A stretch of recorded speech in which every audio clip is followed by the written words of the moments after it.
Pokemon needs to mature. And I've thought about this for now months because I want to bring up, we've had the fights at the vending machines where Pokemon has actually removed those from being online and doing updates to like allow them to randomly release like it's like a dog treat feeding toy. We've also had people that are scalping, buying everything that's known to man. And, you know, I have to say, Pokemon, for some reason, has not realized they are a IP, an intellectual property that is old. They've been since the 90s. And I feel like why we're going through a lot of the pains we're having is this is a growing pain. This is something that other hobbies did that I think kind of we learned from, right? And you know, these are all comparisons because they're not exactly the same. But like, for example, baseball cards, right? Those were previously really hyped up. The late 80s, early 90s, a lot of that became junk because so many people were still collecting. And you look at old baseball cards, people just kept buying and buying and buying. And there was a lot of money on the table for people to get. I'm going to get to where some good examples of maturing of hobbies have been important. And I think that Nintendo, Pokemon, and that kind of other side quests beyond like mainline things that people typically enjoy, like video games, have matured and they could learn a lesson from there. But they have done some things to try and mature the hobby. We've seen a larger set count. I mean, cards are 200 something like Prismatic Evolutions. To master set that is insane. And to get every Master Ball and all that, like, so they're trying to do that, and I think in their own way. They, I believe, bundle a bunch of crap together that waste a ton of plastic, that waste a lot of things that a lot of the older collectors don't want, to include dice and sleeves and stuff. Even though I do like some of them, sometimes it can be excessive. So, and then they bundle other things in there to try and get you to get packs that like other people may not want as well. And then, you know, like even with the games, they've made the mainline games, you know, while also doing the like Let's Go Eevee and things like that, that are kind of this like side bar for like a more entry level Pokemon experience for younger audiences, which I would still say the mainline games are still pretty linear, even though they're open world. We are not seeing a respect for the OGs, right? Like, how many times have the people that grew up in 98, 99 era, how much are we always just asking for more? Like, we don't want to leave Pokemon, but when we look at it and we observe the sets, they're sprinkled out. You know, when you look at Shrouded Fable, there's a Persian, and then there's the Arbok, and then there's like all these little cards that are kind of sprinkled in there, and I get that.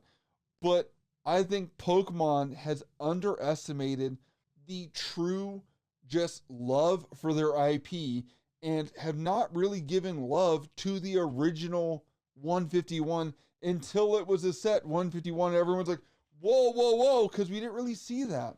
But it feels like every time we have something like this, Pokemon goes tone deaf. They're like, we need to chill it out. We need to bring the hype. And then they throw a bunch of stuff you guys are really not wanting to go through. We have seen people enter every cycle of the hobby, whether it was, you know, the black and white, whether it was blue and red, gold, silver. There are always people coming in, rotating out. And there's always a newer generation that typically is rotating in, which still has to give respect to the idea that there is some kind of mature audience that's still into it, but also respecting that a new audience is coming in.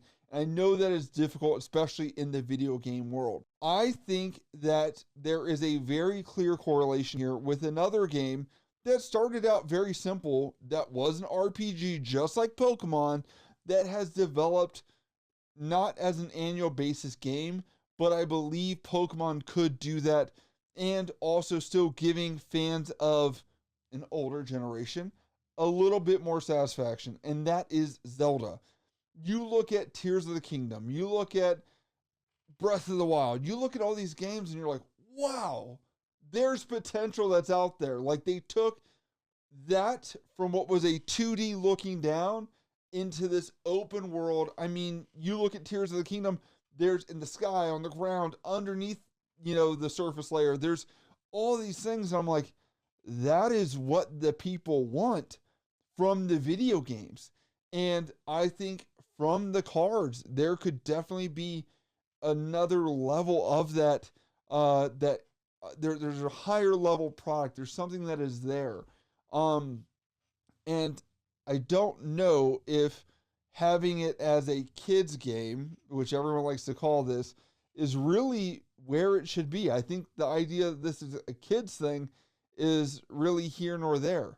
I believe we underestimate what kids can comprehend, what they're able to grasp from the world around them, and being able to jump into it. Like, you look at kids that are just killing it on Fortnite or whatever game they're on, you're like, you're 9 or 10, you're annoying on the chat, but they are actually able to be more proficient and effective than people think. And I think we underestimate, and maybe even companies like Pokemon underestimate the maturity or the ability to grasp those things. And I would say it's almost like insulting to a generation, because they have so many other complex things around them.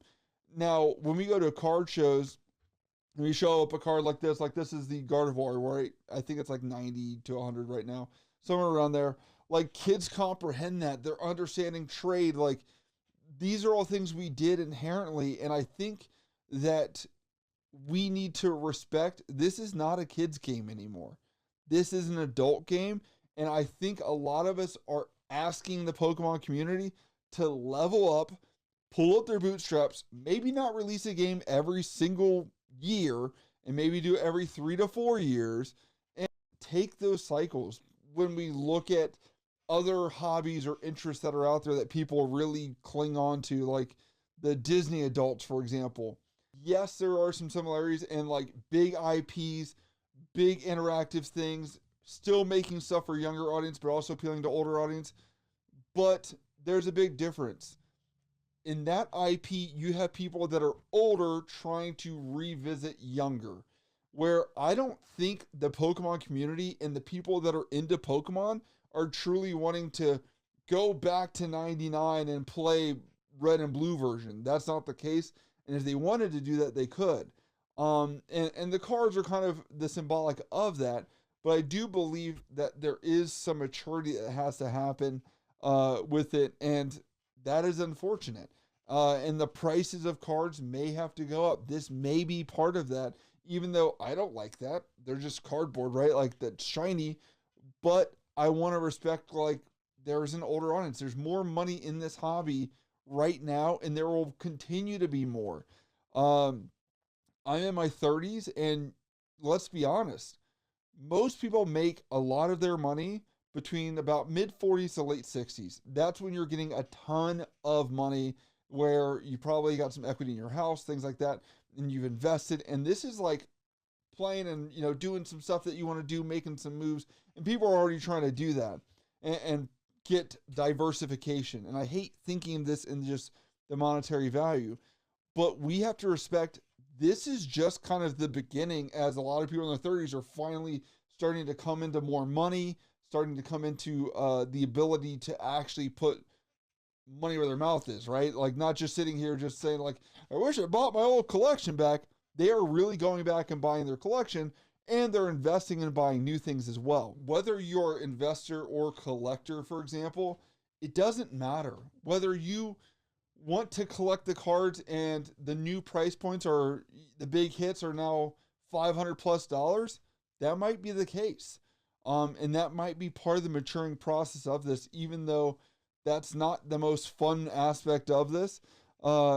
It's still an aspect of it. And I believe the way that we're going to see some pressure away from this type of situation from physical cards could be the Pokemon Pocket trading card game, because how many kids have tablets or use like an iPhone or their parents or something and can collect digital aspects, where I think a lot of us that are older typically do value physical things more.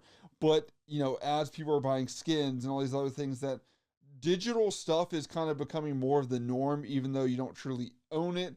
I do think if you want people bought in, I've said this in other videos, you're going to have to make some crossover from that. That way people get some value, you know, for the bridging of older collectors and newer collectors.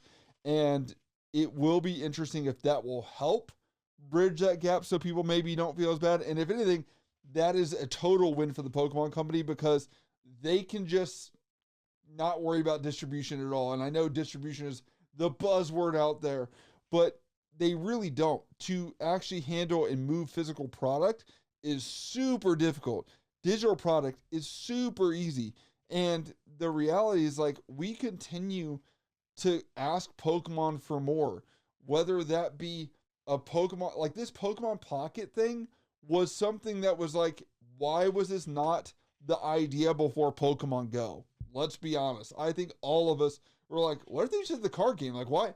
This AR augmented reality type thing is something that we should have probably had secondary, but okay, still very cool. And by the way, was only based off of that April Fool's kind of gimmick of what was a fake trailer. It's almost like when you look at Pokemon, we are frustrated because we continuously are asking for more, yet it's just little breadcrumbs every single time. And for some people that can be frustrating. For the long-term people that have been collecting for years, you're patient. They do test your patience. So what are your thoughts on the growth and the maturity of this hobby as a whole, whether that be the games or the cards or whatever else, because there's so many different entry points between the shows and everything else as well that does add hype, you know, for newer generations to kind of get into the hobby as well. But